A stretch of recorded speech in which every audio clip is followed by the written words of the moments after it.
Welcome back to video 2 of the fabrication. Anyway, the cutout I did yesterday was pretty sloppy.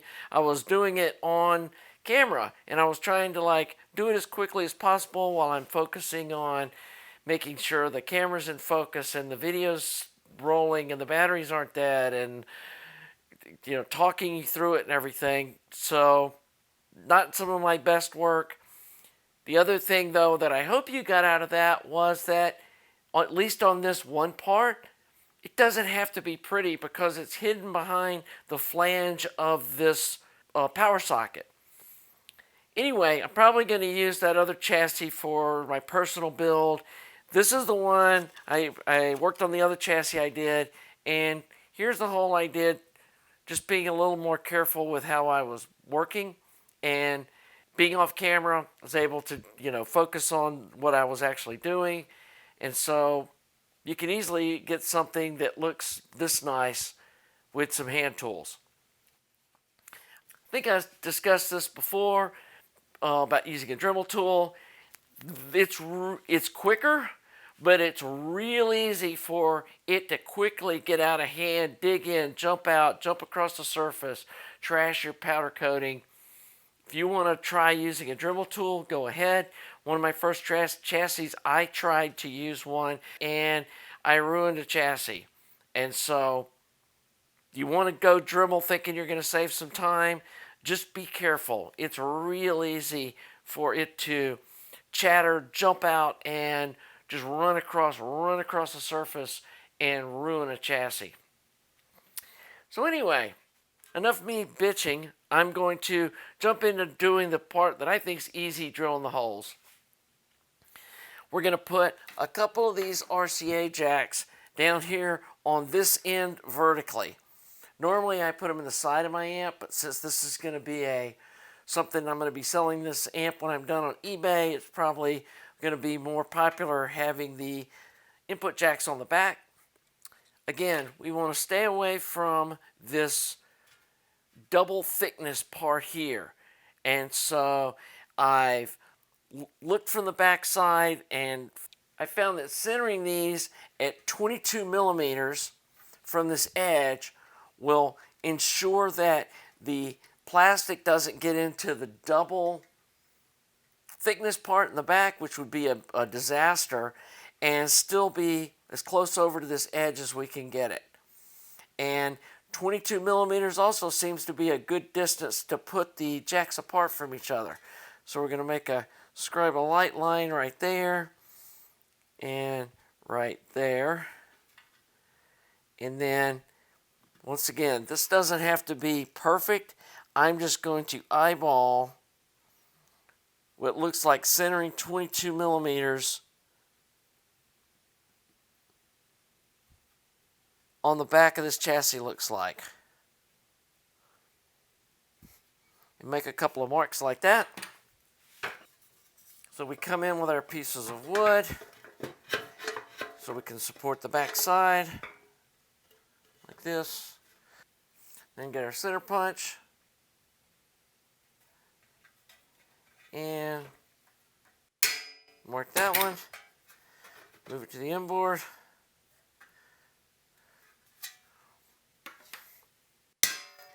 Center punch that one. Then we're going to come back. I'm going to move this camera over just a little bit. And we're going to come back with our small drill and drill our pilot hole.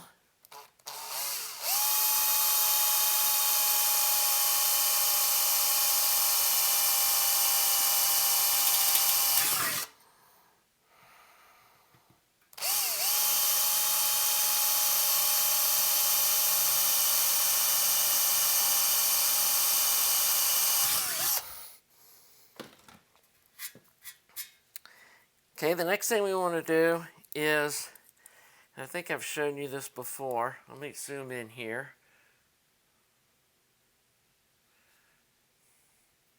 Here are the RCA jacks that I use. These are really high quality ones that you solder directly to the body instead of it being on a little solder tab. And they have these nice knurled nuts that hold them in place. but you can use the cheaper kind if you'd like. The key thing to note here is, see how this washer has a little step on it. And these are insulating washers because we do not want the RCA jacks to be grounded. So we come in here and measure on that step, and that's the size hole we need to drill. And it comes out to 1.1 millimeters or 425 thousandths. So let's find a bit that is close to that size. It's a fairly large bit, so we're going to be doing this in steps. I'm going to go with a 15/16 next.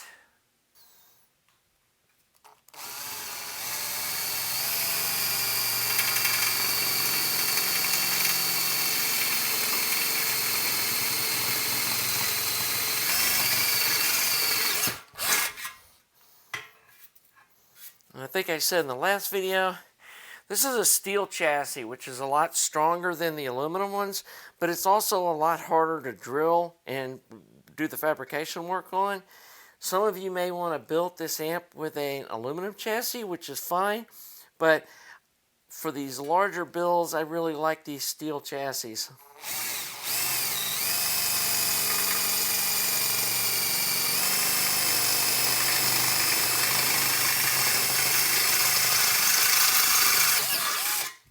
When you get near the end of the hole, and you can tell you're getting near the end, like let off the pressure some so the bit can cut through smoothly and you don't end up with it like jumping through on the last little bit and distorting the hole.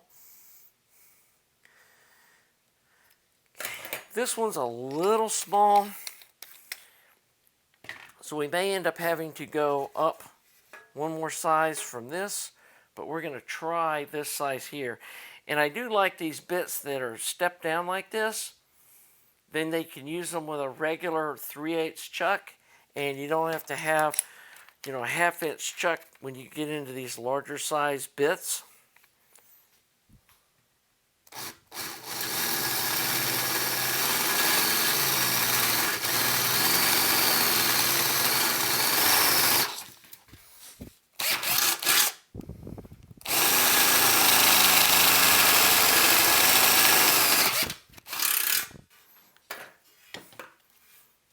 Okay, let's see if this is,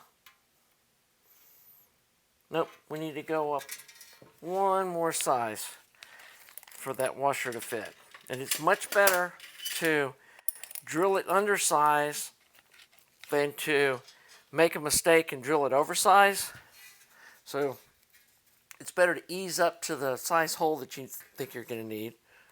When you're going up just this little bit, make sure that you don't put hardly any pressure down on the drill and just let it spin and work its way through. Maybe even get a little speed up before you're actually even contacting it. Like that.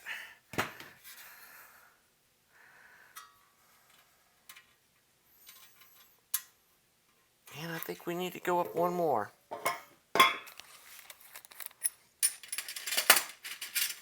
Again, I'd rather be safe than sorry and end up with a sloppy size hole.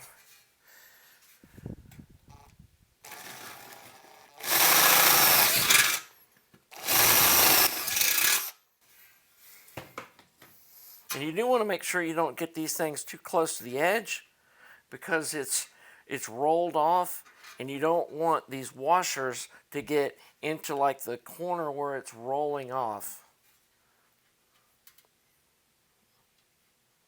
And that's perfect. It's got just a tiny bit of slop. Okay, so we got the RCA jack holes drilled. Let me put my jack back together so I don't lose these washers. And the next thing we're going to do is drill the holes for the speaker terminal. And these have the same deal. They have a step kind of washer that insulates them, but it's a bigger kind of washer that looks, let me zoom in here. It looks like that. And so again, we want to get our calipers and measure that part right there. And that's right at 10 millimeters. On all my amplifiers, I have a common spacing between the speakers jacks, so it's easy to swap the amps out. And I put mine at 32 millimeters apart on each individual pair of jacks, and then have 50 millimeters between the two pairs. Normally I center them under the output transformers, but in this case, because I've put these RCA jacks in the corner, that's not going to be possible. So we want to center these. I usually just center them vertically. And so I'm going to look at having like a pair, maybe like right here and here, so they're not right up against those RCA jacks, and then put another pair over here, and we're still way away from the AC and the output transformer. So I'm going to set this on 32 millimeters. I'm going to put a little, not going to go all the way through the powder coating, but just going to put a little kind of mark there and there. And then I know this is a 2-inch chassis.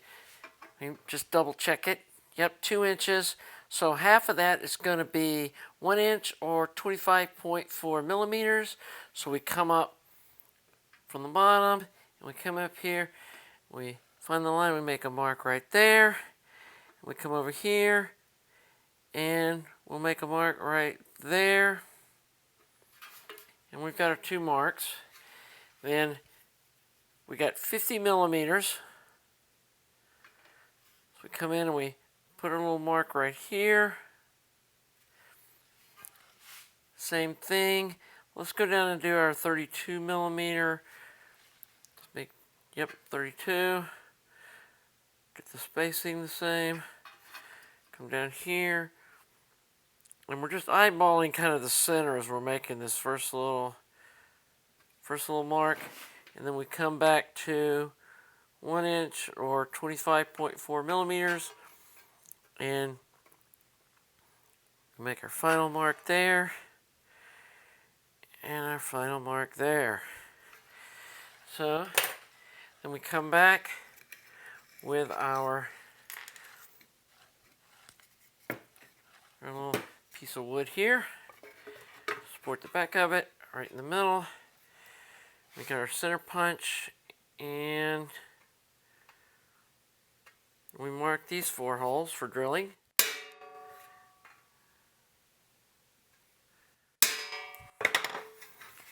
Slide it over.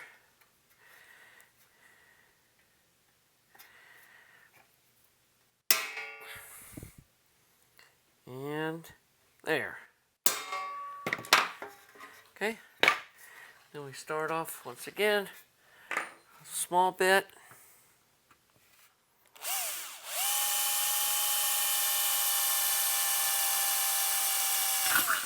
Drill our pilot hole.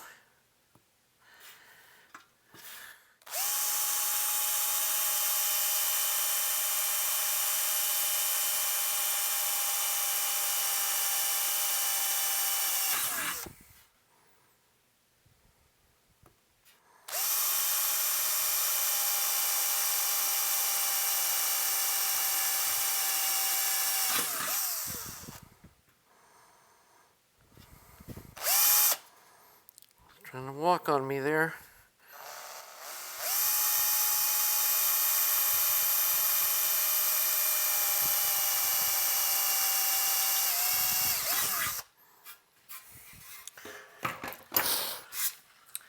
And there's that's where our speaker jacks are going to be. So we're going to do it in 2 steps again.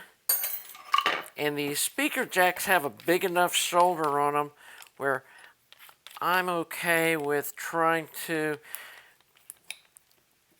just get the right bit the first time. So here goes this one.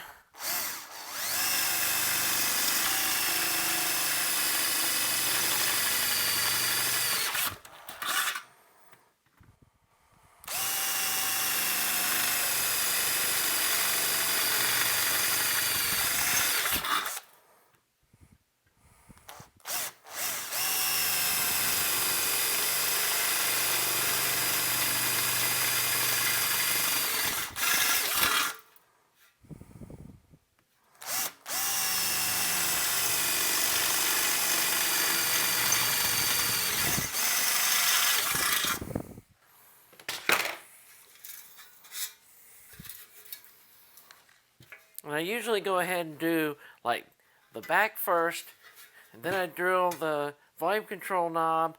Then we've got all of our holes drilled on the edges, and we can start working on the holes for the top.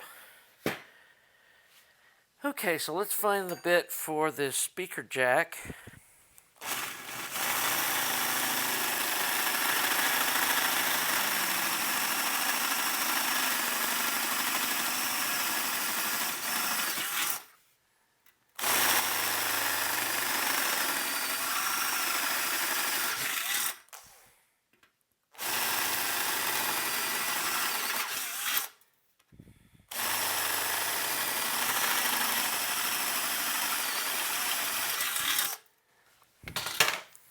Yeah, let's hope we got, yep, nailed it. That's exactly the right size hole. Actually, let me chamfer this and see. We might want to go up one more hole size so those washers sit in there nice and flush. But it may just need like the burrs cleaned off to get this where we, as you can see, all the rough stuff here, these little pieces here that we need to deburr before we can make sure whether or not we really do have the right size hole or not. So let's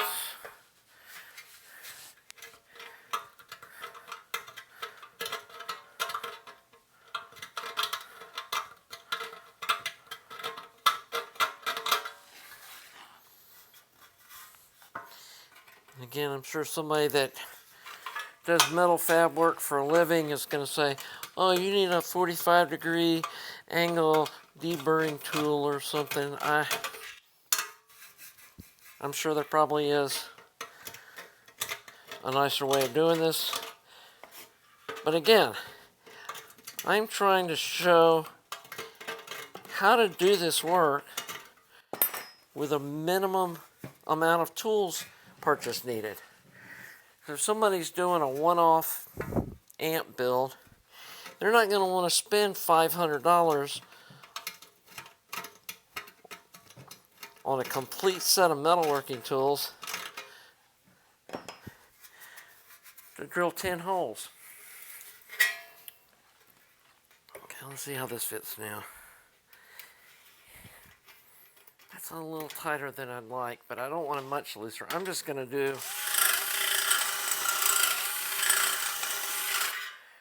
just waller it out just a little bit.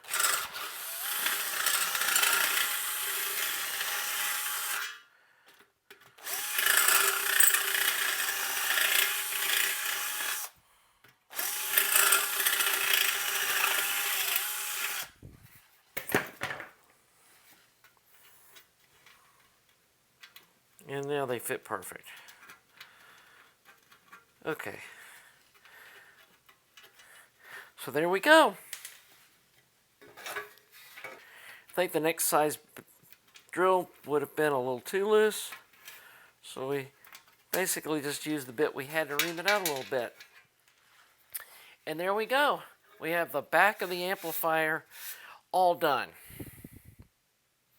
So like I said, next video we'll pop the hole in the front and then probably mount all the iron.